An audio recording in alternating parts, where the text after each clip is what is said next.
علیکم ګران ملګرو، څنګه یې تاسو ټول؟ زه هیله ساتم چې تاسو ټول به ښه روغ جوړ وئ او خپل ژوند کې به ښه بیزي وئ. نو نن به موږ ستاسو وړاندې یو سبزي ډش تیارو او دا سبزي ډېره زیاته صحت لپاره ښه وي، تاسو ټولو ته پته ده. او دا زموږ پیغمبر حضرت محمد صلی الله علیه و آله وسلم ډېره زیاته خوښه سبزي وه. نو په دې وجه موږ ته پکار دي چې موږ د دې استعمال ډېر زیات کړو. نو دې نه خو موږ خواږه هم تیارو، لکه کھیر، کسټرډ، حلواګانې او دغه شانتې نور ډېر شیزونه. نو دې نه علاوه موږ غوښې سره دا پخوو، دالو سره یې پخوو، د دې رایته تیارو، همداسې نور هم دې نه ډېر زیات شیزونه جوړو. کدونه به نن موږ کوفتې تیارو. دا کوفتې تیارولو دپاره موږ یو کدو راخیستی دی، د دې نه لږ سایز کې غټو، او دا بیا موږ ورکوټې نرۍ نرۍ ګریټ کړی دی ګریټر سره. او اوس به موږ دې نه ټولې اوبه ستاسو وړاندې وباسو. نو کدو کې چې کوم شیزونه موږ اچوو مسالې، هغه به هم موږ تاسو ته وښیو. یو پیس موږ دلته بټر راخیستی دی، ګرمه مساله، تور مرچ پاوډر، مالګه، سور مرچ پاوډر، کورکمن پاوډر، دھنیا پاوډر، زیرا پاوډر، ادرک پیسټ او اوږې پیسټ، یو دوه پیاز موږ ورکوټي کټ کړي دي، شنه دھنیا، او دلته موږ دوه درې پیاز میده کړي دي، یعنې موږ بلنډ کړي دي، او شین مرچکې یو، او کوکینګ آیل به موږ ایز یوزول فرای کولو دپاره استعمالو. او یو بل ضروري انګریډینټ چې کوم دی هغه دی بیسن. نو اوس به موږ دا ورکوټې ګریډ کړی کدو راخلو خپل لاسونو کې، یعنې موټي کې، او دې نه به موږ دا چې کوم دی کې رس دی یا اوبه دي دا به ټولې دې وباسو. او داسې به د دې شکل شي اوبه لرې کولو نه پس. او چې کله هم تاسو دغه شانتې کوفتې تیاروئ، نو بیا پکار دی چې کدو چې کوم وي نو هغه ډېر داسې یم شانتې وي، چې عمر زیات نه وي، نو بیا دې نه ښې کوفتې تیارېږي. او که بیا تخم پکې سخت شوی وي، نو بیا سایډونو نه وکړئ او دننه حساب پرېږدئ. او کدو چې کوم دی دا چې کله ګریډ کړئ، نو بیا ډېر زیات ټایم پورې مه ایږدئ، ځکه چې بیا د دې رنګ تور شي. ګریډ کړی کدو چې کله موږ پریس کړو، نو هغې نه دا جوس راووتلو، دا به اوس موږ فریج کې کېږدو او دا به موږ ضایع کوو نه. دا به چې کله موږ کوفتو دپاره ګریوي تیارو یا شوروا، نو هغې کې به بیا دا موږ واچوو، ځکه چې دا ډېر زیات ښه شی دی، د دې ضایع کول د دې په کار اصل شی همدغه دی. اوبه چې کله موږ ترې لرې کړې، نو بیا هغې نه پس دا موږ فوډ پروسیسر کې واچولو لږ سات دپاره، او پیاز هم پکې واچول، شنه دھنیا هم پکې موږ ایډ کړه چې لږ دا مهین شانتې دغه جوړ شي.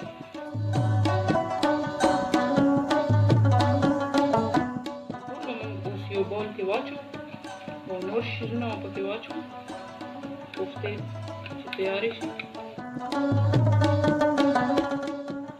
نو اوس به موږ دې کې واچو دا بټر، ادرک پیسټ به پکې واچو، لږ شان به موږ پرېږدو دغه دپاره چې ګریوي کله جوړو. ثابته زیره، ټکولي تور مرچ به دې کې واچو، او مالګه به موږ دې کې آخر کې اچو، او بیسن به دې کې واچو. اول به موږ لږ بیسن پکې واچو چې څومره موږ ته ضرورت وي، نو هومره به پکې بیا اچو نوره. اوس به موږ دا هر څه مکس کړو ښې طریقې سره.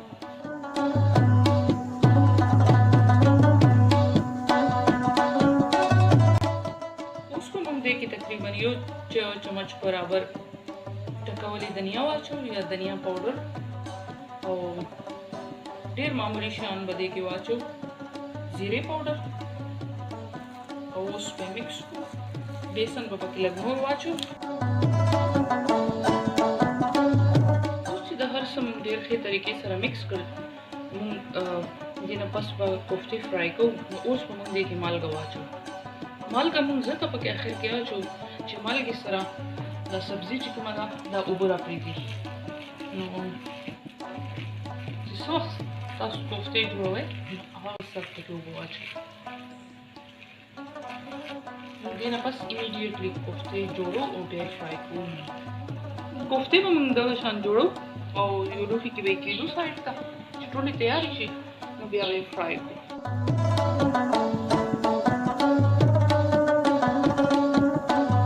نو زموږ ټولې کوفتې تیارې شولې او دلته موږ اویل راخیستي دي.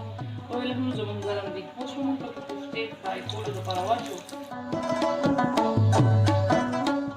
دا کوفتې د غټې غوښې یا د نرۍ غوښې او د چکن کوفتو په شان ډېرې زیاتې مزیدارې وي چې یو ځل تاسو جوړې کړئ نو بیا به خامخا دوباره هم جوړوئ. او چې کله تاسو خپل فیملي ممبرز مخې ته کښېږدئ دا کوفتې نو هغې له به یقین هم نه ورځي چې دا تاسو کدونه تیاری کړي دي، ځکه چې موږ په خپله باندې دا تجربه کړې ده، خاص طور سره ماشومان او هغه ینګسټرز چې کوم کدو نشي خوړلی نو هغې لپاره دا ډېره ښه طریقه ده، هغه پرې پوه هم نه شي. کوفتې به اوس موږ چک کړو، که سرې شوي وي نو بیا به یې واړوو بل طرف باندې چې هر طرف نه صحیح طریقې سره فرای شي، دننه پورې پخې شي.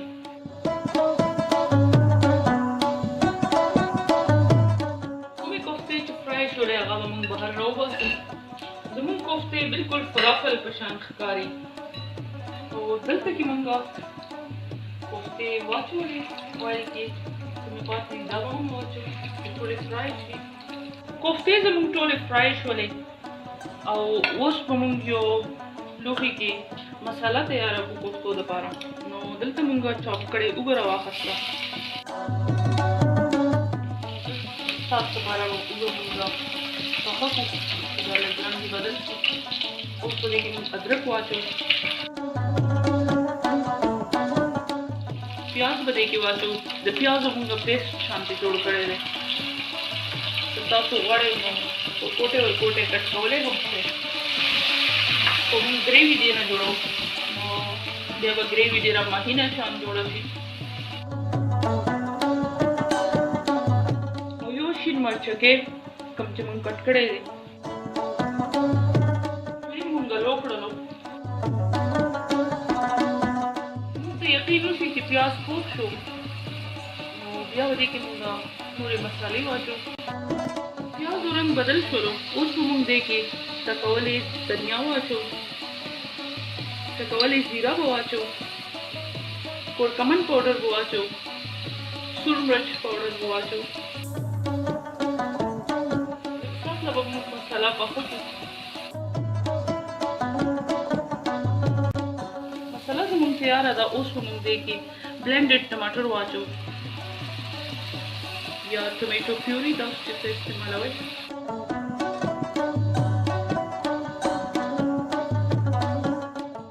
دا به هم موږ یو ساعت لا پوخ کړو.